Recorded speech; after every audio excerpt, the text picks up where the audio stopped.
Porque o rosto não é só aparência. Ele respira, ele mastiga, ele ouve, ele enxerga, ele expressa, ele fala. A gente tem que ter a sensação de que o nariz tem um formato de uma gaivota voando. Então aqui é a cabeça da gaivota, aqui são as asas dela. Eu tenho pacientes jovens, eu tenho mais de pacientes de 14 anos que eu fiz a mentoplastia e a rinoplastia, e antes da cirurgia ela tinha uma tremenda de uma olheira, paciente de 14 anos. Eu fiz a mentoplastia, projetei o queixo dele para frente, ele passou a respirar melhor, roncava muito, tinha uma apneia do sono moderada a grave, passou a ter uma apneia levíssima, então passou a poder conviver mais com esse problema, a ponto de não afetar mais a qualidade de vida dele.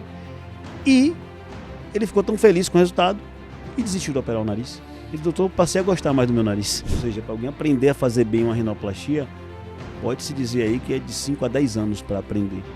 Isso eu aproveito e deixo uma deixa. Profissionais não especialistas não podem mexer no seu nariz. Boa tarde a todos e todas que nos acompanham. Está começando mais um Neurocast, face, função e ciência com profundidade. Estou aqui com o Dr. Márcio Freitas, ele que é o idealizador da Nirotorrino, Niroodonto e Niroestética, médico e dentista, otorrinolaringologista e cirurgião bucomaxilo, com atuação em cirurgia plástica e funcional da face. Referência em rinoplastia e cirurgia da face. Dr. Márcio Freitas une técnica, ciência e olhar artístico para tratar a face de forma integrada e estética funcional. Dr. Márcio Freitas, seja muito bem-vindo ao Neurocast. Obrigado, e não é boa tarde, é bom dia, boa tarde, boa noite, porque a galera vai ver em outros horários, né? Mas estamos no ao vivo também, né? Então, no ao vivo é boa tarde mesmo. Tá exatamente. Certo. E para você que está nos acompanhando no Instagram, fique muito à vontade, porque se você tiver alguma dúvida, tiver alguma pergunta, aproveite justamente esse momento para estar se conectando com a gente e mandar aquela dúvida que porventura vocês possuem. Isso aí, vamos nessa. Tudo ok? Então, vamos lá. Doutor Márcio, como é que começou esse seu interesse por estudar a face? Vamos lá, fazer um resuminho da minha história, eu achei interessante para a galera entender. Eu comecei, com 17 anos, entrei na faculdade de medicina, comecei a fazer medicina. No final do segundo ano eu não tinha certeza que era isso que eu queria, tranquei a faculdade e fui fazer odonto. Quando em odonto me deparei com cirurgia da face, cirurgia da boca principalmente, eu percebi que eu gostava de cirurgia mesmo. E falei, só cirurgia de boca para mim é pouco. Eu quero fazer mais cirurgias maiores. Então, resolvi voltar para a medicina. E aí, resultado disso é que eu fiz odonto e medicina. Teve um momento que eu cheguei a fazer as duas coisas ao mesmo tempo. Formei em odonto, formei em medicina, fiz a minha residência em otorrino simplesmente para atuar em cirurgia da face. Fiz cirurgia bucomaxilofacial, fiz cirurgia ortognática, fiz uma especialização em estética facial. E aí, o meu objetivo era ser o mais completo possível na face e poder fazer cirurgias estéticas, funcionais, estruturais, cirurgia de reconstrução da face como um todo. Então, a face é minha paixão, realmente. Muito bacana. E quando aqui, no caso, o senhor percebeu que as pessoas tinham muitos problemas correlacionados com a questão da face, que não é só por simplesmente uma questão estética, é também uma questão que envolve aspectos do ponto de vista até mesmo de bem-estar. De função. De qualidade de vida, de autoestima. Isso aí foi com o tempo. Com o tempo a gente vem aprendendo cada vez mais coisas. Eu sou inquieto, não paro de estudar, não paro de tentar evoluir. E com isso a gente vai percebendo que não é simplesmente uma vaidade, não é só sobre vaidade, não é só sobre beleza, é também sobre qualidade de vida, sobre autoestima, sobre funcionar melhor. E eu quero aproveitar, Márcio, nesse momento, para quem está chegando aí na live e porventura está se perguntando o que é que está acontecendo. Nós estamos aqui num bate-papo, que é o Neurocast, e sejam muito bem-vindos e falar com vocês que esse vai ser um programa, vai ser um podcast que nasce com um propósito claro de falar da face além da estética. É justamente esse último ponto. Vou aproveitar, né, e apresentar um pouco desse projeto. Esse é o nosso primeiro encontro aqui. Esse é o Neurocast, é um podcast que vai acontecer semanalmente, e a ideia é falar de face, função e ciência com profundidade, como você mesmo falou. A ideia é a gente falar de face além da estética, porque o rosto não é só aparência, ele respira, ele mastiga, ele ouve, ele enxerga, ele expressa, ele fala, Então, o rosto é muito mais do que apenas beleza. Então, muitas vezes, quando a estética não está bem, a função também não está bem. E muitas vezes, quando a função não está bem, a estética também não está bem. Então, tudo é associado. Esse é o nosso objetivo. Nosso pilar central desse podcast, a partir de agora, é falar sobre face. E a ideia é que tragamos convidados nas próximas semanas, colegas otorrinos, colegas cirurgiões maxilofaciais, otorrinopediatra. Cada semana vai ter alguém aqui para a gente estar discutindo face, discutindo otorrino, discutindo a função do rosto como um todo, cirurgia de cabeça, pescoço, etc. E vamos estar sempre também ao vivo. O nosso programa aqui no YouTube e o nosso programa também lá no nosso Instagram. Pô, muito bacana, e é muito interessante também, Márcio, a partir do momento que você, enquanto profissional, se coloca a ter esse contato mais direto com o público, para quem muitas vezes não tem essa possibilidade de ter um acesso ali a um médico especializado, poder começar a se conectar e entender justamente questões que o cercam ali no dia a dia. Como essa pergunta aqui que nós recebemos, que é justamente o seguinte: é possível ter um nariz bonito e não respirar bem? Muitas vezes, o nariz bonito geralmente funciona bem. O nariz que não é muito bonito geralmente não funciona bem. Mas como assim? Como é que se explica isso aí? O nosso nariz ele tem uma unidade anatômica que são as cartilagens laterais inferiores. Elas estão aqui embaixo.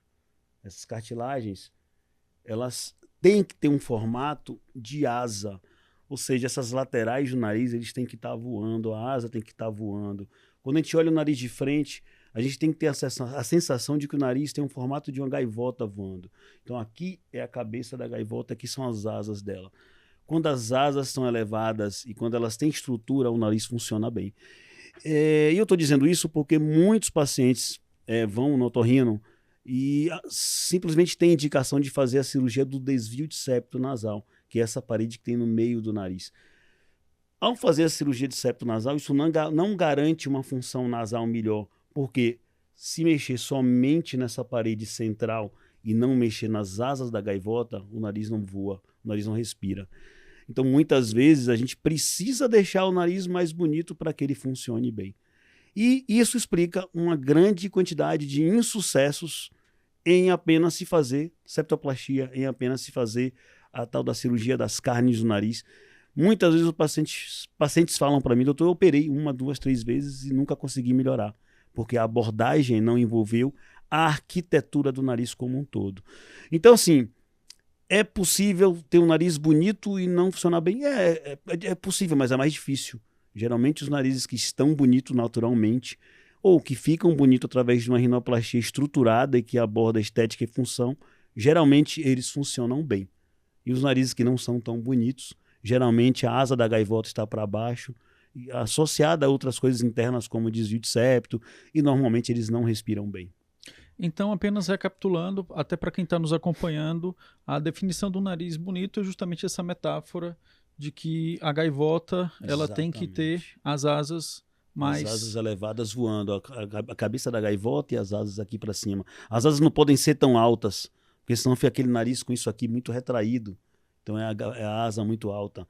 A asa muito baixa é isso aqui para baixo e a columela retraída. Então a asa tem que estar em harmonia, em proporcionalidade, em harmonia proporcional com a cabeça da gaivota. E isso independe ali da questão, a gente pode colocar assim, fenotípica ali das pessoas, no caso. Uma pessoa mais clara, uma pessoa negra, ela tem que ter esse mesmo formato do nariz ali, da gaivota mais elevada. Não é o tem que ter, né? Mas assim... Normalmente é assim, independente da raça, independente da etnia.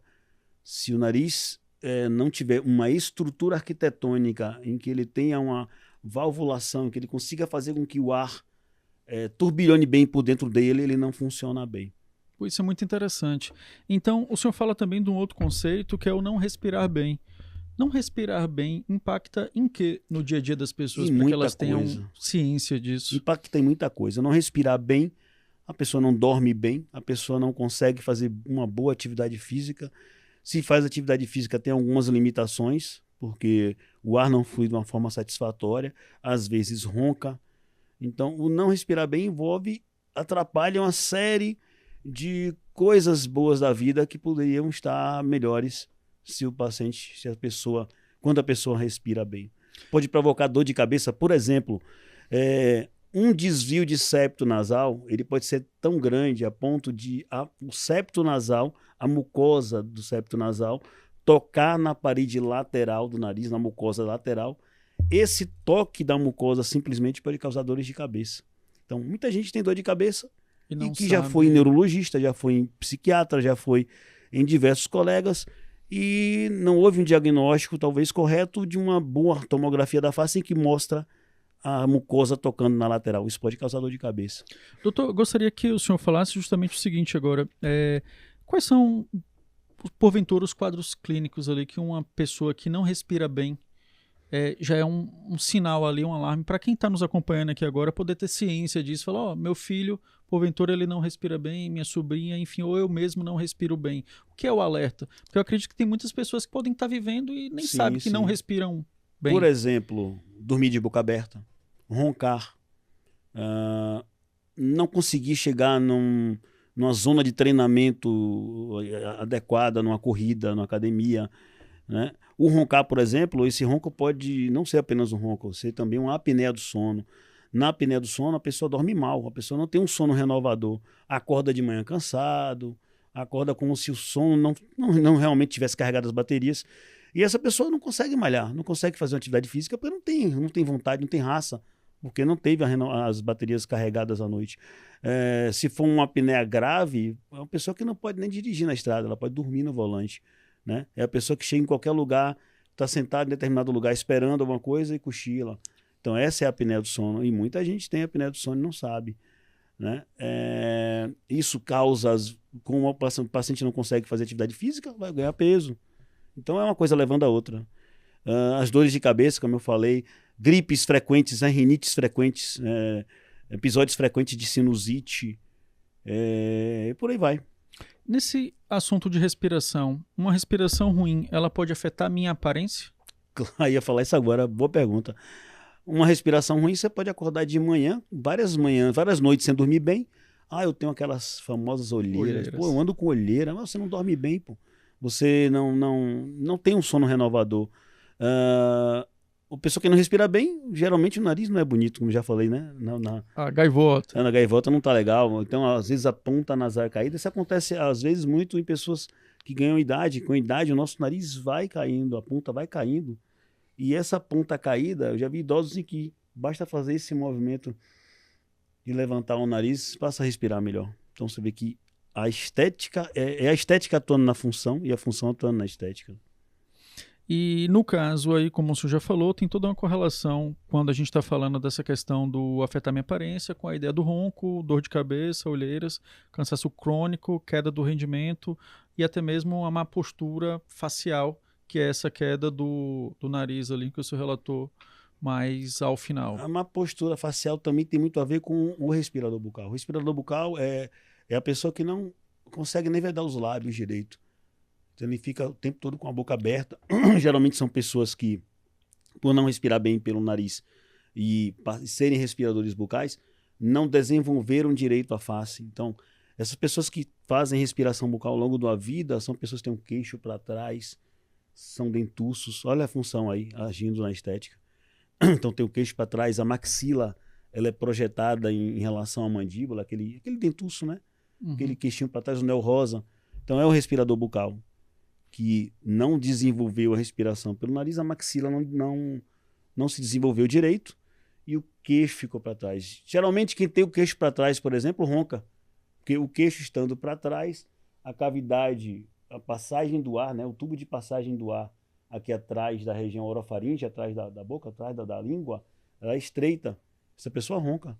E muitas vezes, ao posicionar o queixo para frente através de uma mentoplastia, a gente faz essa pessoa respirar melhor e às vezes tira de uma apneia leve ou melhora uma apneia grave. Melhora assim, diminui a gravidade de uma apneia grave.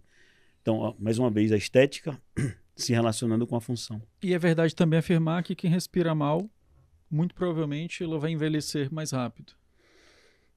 Sim também, porque a própria olheira é um aspecto de envelhecimento, né? Então, eu tenho pacientes jovens, eu tenho imagens de pacientes de 14 anos que eu fiz a mentoplastia e a rinoplastia, e antes da cirurgia, ela tinha uma tremenda de uma olheira, paciente de 14 anos.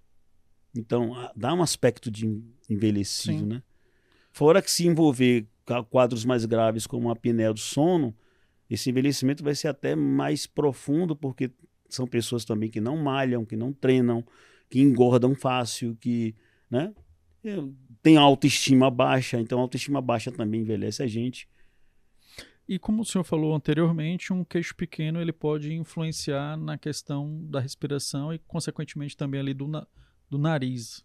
Sim, porque quando o queixo é para trás, o nariz, ele toma uma proporção muito grande na face. Ele passa a ser um abre-alas do rosto, né? Ele quer tomar toda... Ele chama atenção. O queixo para trás, o nariz chama atenção. Eu já tive casos de pacientes que me procuraram para operar o nariz. E eu falei, seu problema está no queixo, não está no nariz. Ah, mas o que eu não gosto é do nariz. Ele não gostava do nariz porque o nariz era o foco principal do rosto.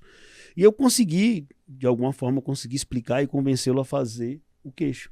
E aí eu fiz a mentoplastia, projetei o queixo dele para frente, ele passou a respirar melhor, roncava muito, tinha uma apneia do sono moderada a grave, passou a ter uma apneia levíssima, então passou a poder conviver mais com esse problema, a ponto de não afetar mais a qualidade de vida dele. E ele ficou tão feliz com o resultado que desistiu de operar o nariz. Ele, doutor, passei a gostar mais do meu nariz. Concordo. Márcio, você comentou há pouco justamente que o nariz bonito, o nariz que cumpre sua função, ele tem ali o formato da gaivota, ok? Da gaivota voando. No caso do queixo, a gente teria uma metáfora também para quem está nos acompanhando saber que porventura o meu queixo é mais eu não recuado, tenho mais retraído. exatamente uma metáfora, mas é fácil. Se você tirar uma foto, você pede alguém para tirar uma foto sua de lado. Pode dar esse recado ali até olhando ali. Olhando para o horizonte. Então, eu peço alguém para tirar uma foto para mim, a câmera está me mostrando de lado, né? Certo. E com o meu rosto olhando para o horizonte. Como se eu desenhasse uma linha que vai do ouvido ao rebordo aqui, embaixo dos olhos, e essa linha fique paralela ao solo. Pronto, peça alguém para tirar essa foto sua. Depois você vai passar uma linha, passa uma régua na sua foto, passando por esse ponto que une o nariz ao lábio. E isso perpendicular ao solo. Então você vai passar uma linha. O meu queixo tem que se aproximar dessa linha. Então quem tem o queixo para trás, quando eu traço essa linha aqui, o queixo está lá atrás. É necessário que toque nessa linha? Não. Mas o ideal, isso é provado na matemática da beleza, que é a posição ideal do queixo. Essa matemática da beleza foi algo desenvolvido por Fibonacci e aperfeiçoado por Michelangelo, Leonardo da Vinci, então não é invenção nossa. Isso são as proporções áureas.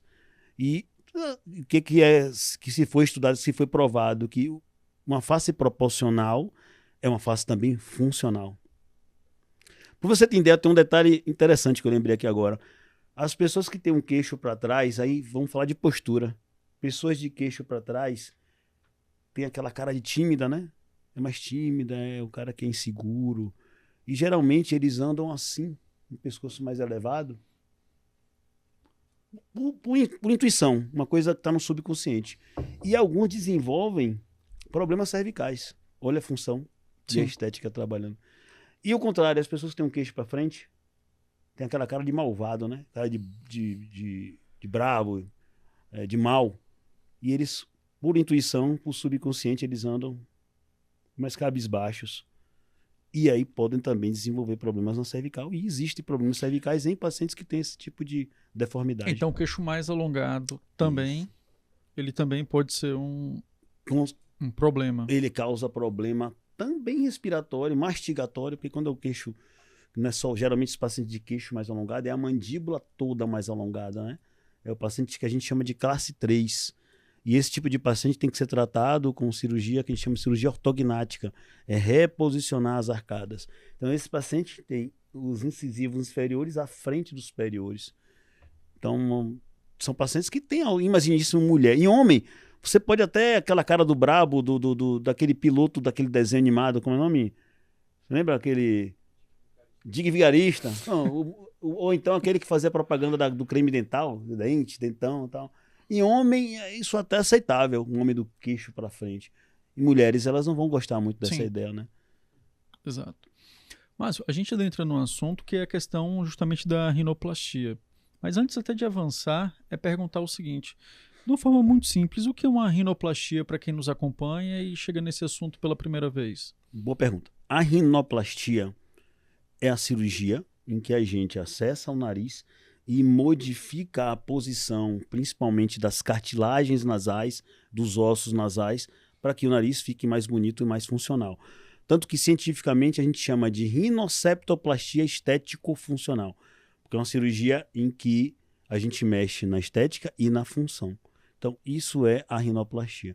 É uma cirurgia que pode ser feita sob anestesia geral, sob anestesia local e sedação, a depender do caso. E a ideia é deixar o nariz mais belo, mais funcional e, principalmente, que é o que eu mais defendo, deixar o nariz natural, de uma forma que as pessoas não notem que a pessoa foi operada. Quando alguém nota que o nariz está operado, aquele nariz é porque está feio. Porque o leigo, todo mundo em geral que é o leigo nessa área, não tem que notar que um outro está operado. Então, se nota-se que o outro está operado, é porque o nariz não está bonito. E aí, aproveitando aqui, Márcio, é justamente o momento em que algumas pessoas elas ficam ali, elas têm um olhar de frente ao espelho e falam assim, meu nariz não é bonito. Muitas vezes ela não está nem falando ali da questão da função em si, mas do aspecto estético. E aí, quando as pessoas vão procurar justamente um profissional, muitas vezes para fim estético, e aí onde se encontra aquilo que você já comentou, que às vezes esse próprio nariz ele não está cumprindo a função devida ali referente à respiração. A grande maioria que procura o otorrino ou o cirurgião plástico para fazer uma rinoplastia, a grande maioria dessas pessoas, depois que a gente investiga, que a gente faz a anamnese bem feita, a gente faz uma entrevista bem feita do paciente, elas falam, doutor, realmente tem um lado que não funciona bem. Isso é muito comum. A maioria das vezes essas pessoas não é uma coisa assim da hora. Eu olhei no espelho, meu nariz não está legal. São pessoas que já vêm pensando nisso há anos. São pessoas que vêm desde a adolescência, desde a infância. Os mais velhos, né, da minha geração, não tinha Instagram, não tinha selfie naquele tempo. Mas os mais jovens, que desde os 10, 12 anos já convivem com isso, são pessoas que já vêm se olhando, tirando fotos. Alguns não tiram fotos, não gostam de tirar fotos, alguns de perfil, outros de frente. Então, são pessoas que já vêm pensando nisso faz tempo, sabe? Entendi. Então, Márcio, algumas vezes é preciso fazer uma rinoplastia para melhorar a respiração. Exatamente. Correto? Muitas vezes o paciente chega para mim, muitas vezes com vontade apenas de melhorar a função.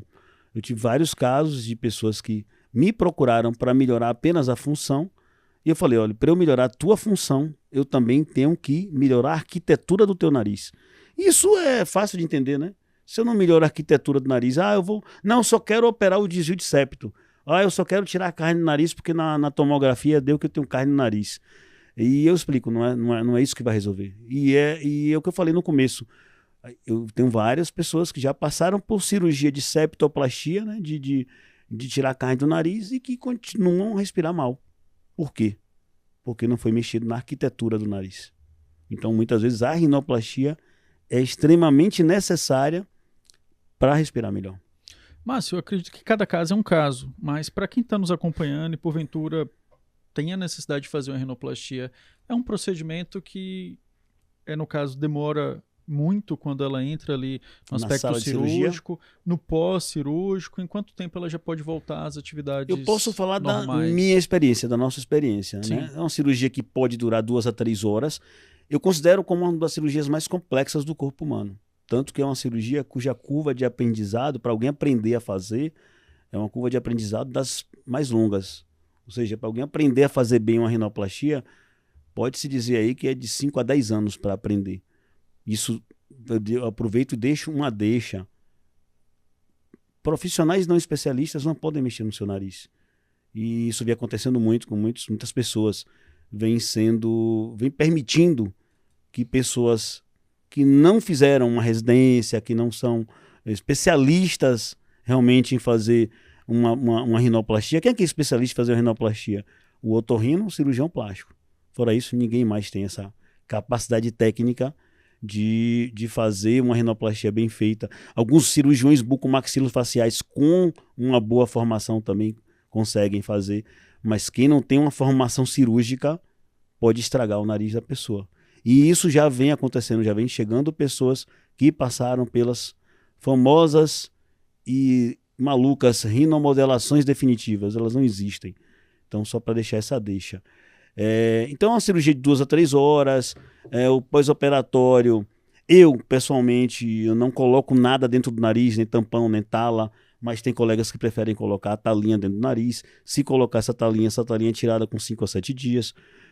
Como eu não coloco, o meu paciente não tem mais nada para tirar dentro do nariz. Os pontinhos são dados aqui na região da cabecinha da gaivota, na columela. Esses pontos a gente tira com 7, 10 dias. Um curativo é colocado no dorso nasal. Eu quero aproveitar e dar uma deixa. Esse curativo fica 10 dias mais ou menos. E eu vejo muitas vezes pessoas que fizeram a famigerada rinomodelação definitiva, que ficam com curativo por 3 meses. Nossa. Eu vejo na academia gente que fica com curativo, parece que vai morrer com aquele curativo ali. Por quê? Eles acham que o curativo vai fazer algum efeito a longo prazo. E não faz. Pelo contrário, o curativo de micropore que se coloca no nariz, quando deixa muito tempo, forma mais acne, a pele fica sofrendo, a pele também tem que respirar.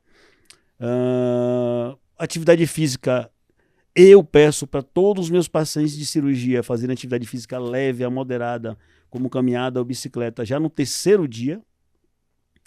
E trabalho, se dá para fazer uma atividade física, dá para trabalhar também, né? Então não é uma cirurgia que precisa afastar de atividade de trabalho, ficar em repouso absoluto.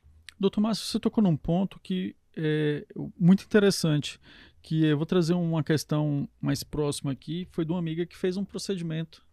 E aí depois ela estava me questionando não, né, que eu não sou médico, mas assim, ela comentando que, no caso, as fossas nasais, elas não ficaram no mesmo... Ficaram assimétricas. Formato, sim, entendeu? Sim. As nossas fossas nasais, elas têm que ficar no mesmo formato. E aí vem um outro ponto, que aí eu nem sabia que isso existia, e acredito que foi o ponto que o senhor colocou, que já tem profissionais especialistas em correção desse procedimento ali da rinoplastia para fazer com que fique tudo perfeito. Primeiro, em relação à perfeita assimetria, o nosso rosto não tem perfeita assimetria e nem vai ter. O nosso rosto é belo, o rosto humano é belo exatamente pelas pequenas assimetrias. Uma orelha pode estar um pouco acima da outra, um pouco mais aberta do que a outra, uma fossa nasal, uma narina um pouco mais... por exemplo, eu tenho a minha narina um pouco diferente da outra. Quando é que a gente se incomoda com a narina diferente da outra? Quando a gente percebe isso na visão frontal e não na visão de baixo para cima, até porque a gente não anda assim na rua, né? A gente anda olhando para frente. Quando você está olhando para frente e aquilo não afeta a estética, não precisa se preocupar. Então pode dizer para sua amiga que se não é algo perceptível, não é para se preocupar. Em relação a profissionais especialistas em corrigir, que na verdade são os profissionais especialistas em fazer. Só que pessoas que não são profissionais foi o que o senhor falou, começaram a fazer, e a gente que aprendeu não só a fazer, a gente aprendeu também a resolver complicações. Porque o mais importante é você saber fazer, você saber corrigir, você saber fazer refinamentos, fazer retoques. Existe um índice mundial de necessidade de retoques, de refinamentos em qualquer cirurgia plástica da face, que pode ir de 5 a 20, 30%. Ou seja, às vezes em cada 10 narizes eu posso querer reoperar 3, 2, porque não está do jeito que eu quero. E complicações podem acontecer com qualquer pessoa, ainda mais com quem não tem a devida capacidade técnica. Então a gente que estudou 10 e 20, eu tenho 20 anos fazendo nariz, e colegas que têm 5 anos e ainda não se consideram masters em nariz. Então, assim, a gente sabe resolver problema porque a gente estuda muito, sim, a gente tem residência, a gente passou pela curva de aprendizado. Quem não passou não sabe resolver problema. E aí vai ter que mandar aquele paciente procurar um especialista. Exato. E aí, eu acredito também, doutor Márcio, que é importante, até um aspecto assim, eu diria que de uma conscientização das pessoas também, para não ficar só num aspecto pura e simplesmente estético. Que aí, em dado momento o senhor falando, eu lembrava de fala dessa minha amiga e queria rir justamente por ela falar que como é que eu vou fazer uma selfie agora, já que o meu nariz não está como eu achei que ficaria. Então, assim, começa a ir para um nível de vaidade e que muitas vezes sai daquele aspecto pura e simplesmente ali da função. As duas coisas têm que estar associadas, né? A vaidade faz parte, né? A vaidade não é pecado, na minha opinião. Excesso dela, assim, talvez seja. Mas a vaidade não é pecado. A função tem que ser respeitada. E alinhamento das expectativas é uma coisa indispensável. Perfeito. Então, eu tenho que saber até onde eu posso chegar e deixar claro para o meu paciente até onde ele pode chegar. Eu quero aproveitar aqui e ver como é que está aí no Instagram. Tem alguém fazendo pergunta? A gente já tem algumas perguntas aqui. E aí, já quer responder agora? Pode ser? Pode sim. Então, bora. Chegou uma pergunta de um seguidor aqui. Se existe a idade certa para tratar a assimetria facial ou dá para corrigir em qualquer fase da vida? A assimetria ou o inestetismo? A assimetria, como eu falei agora há pouco, as pequenas assimetrias são naturais, são belas. Se for uma assimetria muito grande, não tem idade para começar a tratar. Eu já operei pacientes de 12 anos de idade. Só para repetir aqui, porventura, quem não escutou, se existe a idade certa para tratar. Eu não sei se ela quer dizer assimetria ou simplesmente melhorar a face. Okay. Tratar, né, de alguma forma. Eu já operei paciente de 12 anos de idade, já operei paciente de 8 anos de idade. Cirurgia de orelha, de abano, por exemplo, a gente pode fazer a partir dos 6 anos de idade. E eu já operei paciente de 75, de 80 anos de idade. Então, se é para melhorar a autoestima, melhorar a qualidade de vida. Como o senhor falou também da... Pacientes idosos que o nariz caiu, né, e não está respirando bem, então a gente tem que levantar. Então, não tem idade específica, não. Chegou uma pergunta aqui bem interessante, bem espontânea também. É verdade que todo mundo tem um rosto um pouco tortinho? Quando isso é normal e quando deve se preocupar? Só repetindo aqui, é verdade que todo mundo tem o rosto tortinho? Isso é normal? Quando deve se preocupar? Pronto. Pequenas assimetrias existem em todos os rostos. Né? Pega você agora, faz a experiência, pega a foto de Tom Cruise, um dos caras mais bonitos do mundo, e olha como a linha média dentária dele, né? A interface entre o incisivo de um lado e do outro, central, é desviado. Mas no conjunto aquilo não afeta a estética dele. Então, todo mundo tem um pouco de assimetria. E quando é que é normal? Quando não afeta a beleza geral, a beleza global. Quando é que é anormal? Pô, o cara tem um aumento todo desviado para a direita, para a esquerda. E aí, realmente, as pessoas vão ficar impactadas com isso. Então, quando é uma coisa que não impacta na estética global, aquilo é natural. Agora, só aproveitando, porque a gente pode, aproveitando só essa pergunta, Carla, um momento, por que as pessoas têm esse culto pelo um rosto simétrico? Por que a simetria é tão desejada? Graças a Deus não é bem as assimetrias, são os inestetismos. Eu tenho poucos pacientes que me procuram porque acham o rosto torto. Eles me procuram para melhorar. Então, que bom que a procura não é pela simetria. Que bom perfeito. Que as pessoas entendem que pequenas assimetrias são naturais. A busca por melhorar o rosto começou na era selfie. Quando a gente eu acho que eu tenho 53 anos. No meu tempo de infância, eu me olhava no rosto só quando eu acordava de manhã, escovava os dentes e talvez de noite de novo para escovar o dente e dormir. Passei a dirigir, além de escovar o dente, eu olhava também no retrovisor do carro. Depois veio a era selfie. A gente não tirava tanta foto, né? Então veio a era selfie. Na era selfie a gente passou a se ver. Era a ideia do filme. E para completar, depois da era selfie veio o Instagram, rede social, e a gente passou a se ver mais, então as pessoas passaram a se exigir mais, né? Porque a foto virou algo contínuo, frequente, constante. Então, isso aumentou a busca por querer estar melhor. Ok, Carla? Essa resposta do Dr. Márcio já responde a pergunta que a gente recebeu aqui agora, que é sobre redes sociais e filtros. Criar uma expectativa irreal da simetria perfeita. Isso tem aumentado a procura por tratamentos? Repete aí. Vamos lá, Carla. Instagram, a utilização de filtros fez com que se aumentasse a busca por procedimentos faciais, na sua opinião? Na minha opinião, sim, mas na minha vivência até que não. Porque assim, quando a pessoa busca alguma mudança no rosto com base em filtros, isso liga um alarme, isso liga um alerta. E justamente por isso, na nossa equipe, a gente tem uma psicóloga. Perfeito. Exatamente para tratar esse tipo de mazela psicológica.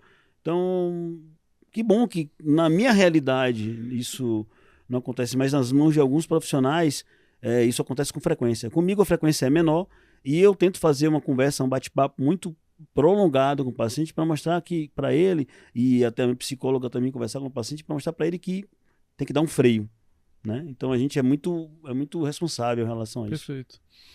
Até porque é uma vida, né? E muitas vezes uma orientação inadequada acaba por repercutir Pode levar... no corpo daquela pessoa. Às vezes a pessoa já vem com um grau de depressão, com um grau de expectativa surreal, e se você mexer, se você for exatamente fazer aquilo que a pessoa está pedindo sem necessidade, você vai agravar mais aquele grau de depressão, de problema psicológico, né? Ok. Eu tenho mais duas perguntas aqui, de duas seguidoras. Uma é se a genética ou hábitos do dia a dia influencia. A genética ou hábitos do dia a dia influencia. Sim, com certeza. Por exemplo, eu tenho um colega de infância que ele tem um queixo muito para trás, dentução. E recentemente eu atendi o filho dele e é exatamente igual. Queixo bem para trás, dentução. Então, a gente pode afirmar que uma pessoa dentuça, ela tem um queixo para dentro? Ou Geralmente não? é. Geralmente é. Nunca podemos dizer nunca, nem sempre. Ou 100%, ok. Mas geralmente sim. Mas a genética sim. Então, por exemplo, a pessoa tem um nariz largão. É natural que o filho tenha um nariz largão. Sim. Né? Então a genética influencia. Hábitos de vida, sim, também. Sol. Radicais livres em excesso. Atrapalha a estética. Por exemplo, o cara resolve ser maratonista. Radicais livres, o que seria para quem está nos acompanhando? Radicais livres são produzidos no nosso corpo por tudo que faz mal. Então, excesso de álcool, açúcar, sedentarismo, sol, excesso de atividade física. Então, faz com que haja mudanças no nosso corpo e a gente fica mais feio. Então, o corredor de maratona, por exemplo, ele tem a cara mais chupada, mas né, as gorduras faciais também derretem com a corrida. Né? O fumante, ele tem a pele mais craquelada. E você fica com o alcoolismo, com certeza. Né? A gente vê aquela cara que bebe muito, a mulher que bebe muito vai ter a cara mais... Então, são atuações externas que levam o seu rosto a ficar feio, a não ficar bonito. Quem não dorme nada, então ficam com olheira, e por aí vai. Doutor, tem como corrigir o nariz sem cirurgia? Muito difícil. A pergunta Só, foi... repete doutor, a pergunta. tem como corrigir o nariz sem fazer cirurgia? É um pouco difícil. Existem técnicas de rinomodelação que a gente defende apenas a rinomodelação líquida, aquela que usa ácido hialurônico. Então, por exemplo, o nariz está um pouquinho caído, eu posso botar um pouco de ácido hialurônico e dar uma levantada. Posso colocar um pouco de ácido hialurônico aqui embaixo, aqui em cima, dar uma levantadinha, jogar a ponta um pouco mais para frente. O paciente não tem o dorso, eu posso colocar um pouco de ácido hialurônico aqui no dorso para poder levantar. Mas existe um limite, né? Porque aquele ácido hialurônico vai ficar ali, ele vai perder um pouco da tensão dele, o nariz pode cair novamente. Aí eu posso colocar mais, às vezes não, porque ele está ali, ele não vai ser reabsorvido, ele apenas vai perder a força dele. E se eu colocar mais, eu vou estar carregando demais aquele tecido. Então, assim, momentaneamente dá para fazer. Eu fiz das minhas duas filhas, elas pediram para colocar um pouquinho de ácido hialurônico aqui, para levantar um pouquinho. Então, com a rinomodelação, com o uso de ácido hialurônico, dá para dar uma melhorada em alguns narizes. Outro tipo de rinomodelação, corra, fuja, não serve. Vou passar um fio no meu nariz, corra. É a rinomodelação definitiva, corra. Então, só existe dois tipos de atuação para melhorar o nariz. Rinomodelação com ácido hialurônico, que não é definitivo. Que não é definitiva. Nada é definitivo, né? Quando alguém falar para você, vou fazer uma coisa definitiva, corra também. Até mentira. A rinoplastia, então. A gente envelhece. Entendi. A gente continua a envelhecer. Os ossos da região lateral do nariz, eles se expandem. O nariz vai cair de novo com o tempo, né? Então, a rinomodelação pode ser feita com o uso de ácido hialurônico, é uma forma de melhorar um pouco o nariz. Eu tenho feito bastante, dá para se fazer também uma rinomodelação com o uso da gordura do próprio paciente. Então, a gente pode coletar a gordura da região ao redor do umbigo, e essa gordura a gente faz uma filtragem, faz o que a gente chama de microfat. Esse microfat, que nada mais é do que gorduras em que a gente enxuga o tamanho delas e elas não absorvem como a gordura bruta. E a gente pode colocar no nariz também. E aí dá um resultado momentâneo legal, pode demorar 1, 2, 3 anos. E a outra forma é a rinoplastia. Fora isso, corra de tudo. Então, uma coisa que eu vou deixar até uma mensagem para para vocês, pessoal. Não precisa me procurar para fazer o que vocês querem, para melhorar o rosto. Tem vários profissionais maravilhosos no mercado. Mas façam uma coisa sempre. Procurem saber exatamente o que vai ser feito em você. Perguntem, questionem. Como vai ser? Vai ser dentro de um centro cirúrgico se for rinoplastia? Se não for, corra. Vai ter anestesista para me dar uma sedação? Se não tiver, corra. Né? Procure saber da experiência do profissional. Quantos narizes você já fez? Eu queria ver alguns casos que você fez. Peça, isso é uma autodefesa. Você está se protegendo, né? Perguntem mais. Tipo assim, vai ser usado algum material sintético no meu nariz? Perguntem. Eu já tive vários casos de narizes que já foram operados por profissionais não habilitados e colocaram material plástico dentro do nariz.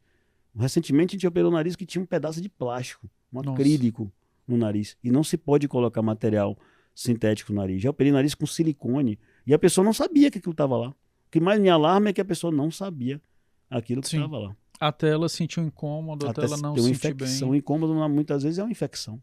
É um ato do organismo tentando expulsar aquilo. E complementando, Márcio, essa pessoa também ela pode ir no site do Conselho Regional de Medicina, colocar ali o número e verificar se aquele profissional tem algum processo também, ou não, entendeu? Então é possível. E assim, quem é que tem habilidade para operar nariz hoje no mercado? Otorrino, cirurgião plástico e alguns cirurgiões bucomaxilo. Fora isso, não. Corra. Corra. E as pessoas têm coragem. Vai pro outro lado da rua. E as pessoas têm coragem. O que chegou aqui agora foi só um elogio, né? Da Luz Mislane, dizendo que Dr. Márcio, isso é maravilhoso. Um dia eu vou realizar os sonhos de me operar com o senhor. Obrigado. Muito obrigado pelo elogio, Luz Mislane. Doutor Márcio, a gente indo aqui já para quase que nossa etapa final desse primeiro momento, a gente estava falando sobre o processo de respiração. Então, melhorar a respiração muda a qualidade de vida, correto? Sim. E o que é necessário nesse sentido? O que é que melhorar a respiração ela ajuda no bem-estar da pessoa? A gente até já comentou um pouco sobre né, isso, a na pessoa verdade. tem mais capacidade de fazer atividade esportiva, de fazer atividade física, a pessoa dormir melhor. Mas vamos aproveitar a deixa e falar como também muda a qualidade de vida por causa da autoestima. E aí eu vou abrir para alguns casos interessantes que eu tenho de adolescentes, de crianças e adolescentes. Pessoas que tiveram a vida transformada ao se modificar uma coisa que nem eles mesmos sabiam que eram e que deixavam eles cabisbaixos, deixavam eles antissociais. Então eu tenho alguns pacientes que eram extremamente antissociais, que ficavam trancados dentro de um quarto jogando videogame, que foto nem pensar, rede social nem pensar, e que tinham queixo para trás, tinha algumas coisas estéticas, tinha orelha de abano, e que a gente operou, e que esses meninos, as crianças, se transformaram em adultos completamente diferentes.